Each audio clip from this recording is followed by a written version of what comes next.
నమస్తే. ఓం నమో వెంకటేశాయ.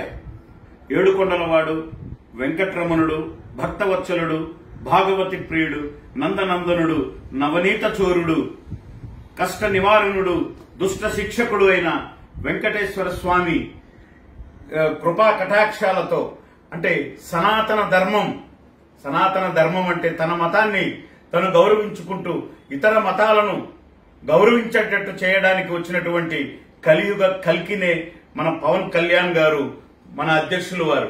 ఈరోజు జగన్మోహన్ రెడ్డి గారు తప్పు చేసినట్లు ఒప్పుకుని తిరుమలకు వస్తున్నట్లే.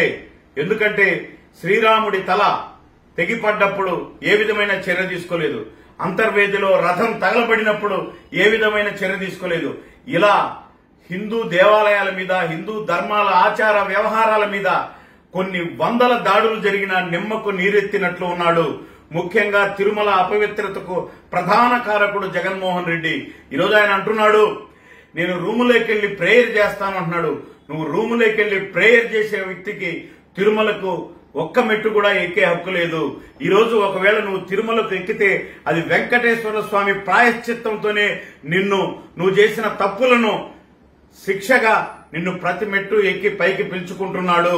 ఆయనకి చేసిన అపచారాన్ని ప్రతి మెట్టు దగ్గర ఇక్కడ ఉన్నటువంటి ఆంధ్రప్రదేశ్ ప్రజలకు, హిందూ సమాజానికి ప్రతి మెట్టు దగ్గర క్షమాపణ చెప్పి మీరు పైకి వెళ్ళాలి అని చెప్పి తెలియజేసుకుంటూ మీరు ప్రాయశ్చిత్తం ఈరోజు పవన్ కళ్యాణ్ గారి రూపంలో వెంకటేశ్వర స్వామి పిలుపు, ఆ భయం అంటే మీరు తప్పు చేశారు, ప్రతి మెట్టు దగ్గర మీ తప్పును ఒప్పుకొని పైకి వెళ్ళాలి అని చెప్పి జగన్మోహన్ రెడ్డి గారికి ఇది వెంకటేశ్వర స్వామి వేసిన శిక్ష అని చెప్పి తెలుపుకుంటున్నాం.